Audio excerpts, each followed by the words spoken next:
What's going on, guys? I'm Diles46. You're watching Intrigue Airsoft.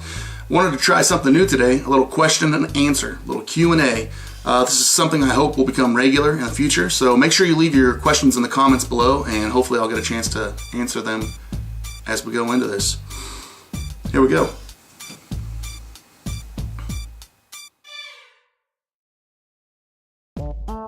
My good buddy Zippo, here from Kansas City, asks, what's the best post-game meal?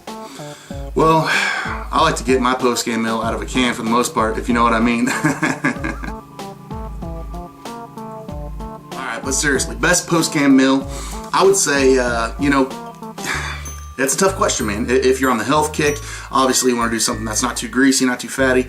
You know, the big thing after a big day of playing Airsoft, I think the biggest thing to remember is the bigger the meal, the heavier meal that you're going to eat, it's going to put you down a lot faster. Airsoft, big greasy meal.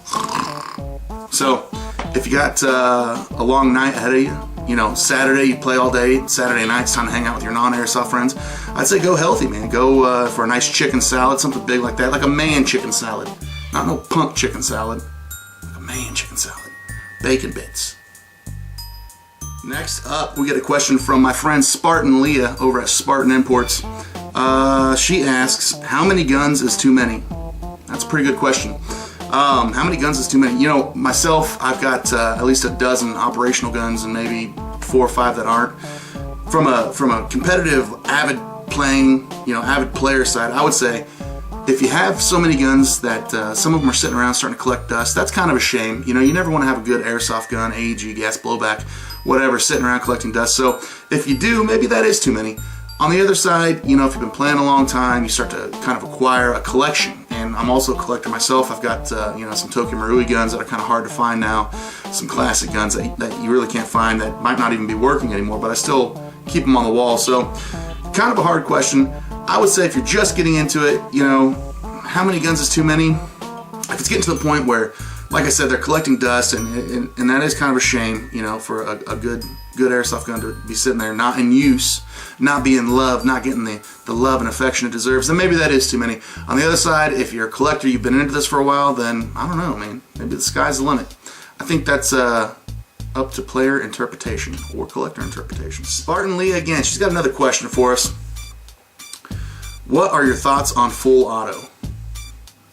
I run an indoor facility here in Kansas City, and in the Midwest, as a collective, I think it's fair to say when you get into those close quarter types engagements, when you're having a battle inside a building, most rules are semi-auto only. So I've kind of adapted that. I didn't want to go against the grain here in the Midwest.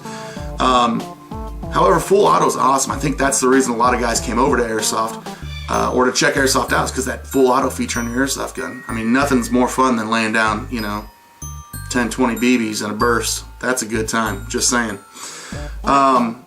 But, what are my personal thoughts on full auto? Absolutely. When you get out there in the woods and woodland, open field type games, full auto's a blast for sure, outdoors, things like that. I think there's a limit to it for sure. You can't abuse a good thing too much, or else, it's just not good for anybody. So it's like crack cocaine. That stuff's awesome, but you don't want to do it too much. Is that a bad comparison? That might be a bad comparison. Okay, next up, a question from my buddy Gilbert. Gilbert is the owner of Longboards here in Kansas City. Wraps and Bowls, check him out if you haven't already. He asks, you think Airsoft and Paintball has any influence to some of our brave operators today? And I had to kind of reiterate on it and make sure I knew what he was talking about. I said like real world servicemen and women, and he said yeah. That's a pretty good question, man. The whole Airsoft as a tool, as a training tool, then yeah, I think, obviously we've seen and we've heard, military units around the world using Airsoft and Paintball as a training tool, and I think that's awesome. So yeah, as a training tool, absolutely. I think it's great. There's also, outside of the military, law enforcement officers, a lot of those guys use Airsoft as training. A lot of the guys here in Kansas City, North Kansas City, KCPD. Yeah, I think it's a great training tool. So maybe it has a little bit of influence. Influence is a kind of a weird word. Yeah, training, sure. outside of that, like as airsoft as influential to real world military servicemen and women, you know, the only negative side, and I just bring this up because it's fresh in my mind, is I remember when tactical gear was kind of a smaller market before it kind of blew up in the last, I don't know, 6-7 years. I remember hearing gripes and rants from real servicemen and women complaining that they had a huge wait time to get their equipment from like Tactical Tailor, Eagle, stuff like that, because all the airsofters were buying it up and there was, you know, a wait time on getting their gear for actual real world use. So that's kind of the downside of the airsoft influence to it. But, you know, other than that, I don't know. Tell me what you guys think. Gil's got another question for us. Polar Star, fad or trend? You know, I'd say Polar Star is surpassing that fad phase, and they're definitely in that, you know, kind of long run trending phase right now. It's a solid platform. Polar Star is.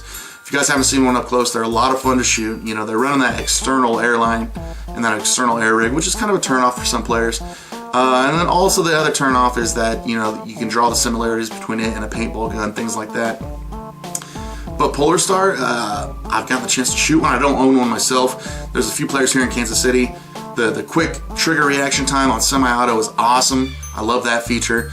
And now, again, that external airline, you know, the external air rig, it's a turn off for me too. I don't like stuff hanging from my guns, except for a sling. You know what I mean? I came into airsoft on the tail end of when people were still kind of holding on to their classic guns. You know, the Jacks, Sun Projects, all those guns, man.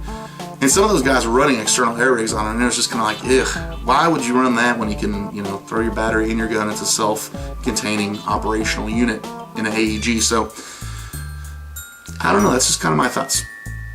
One more question from him. Elite Force Kill Rag, fad or trend?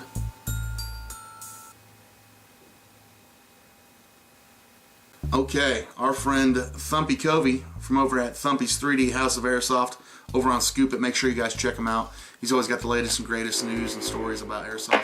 Awesome.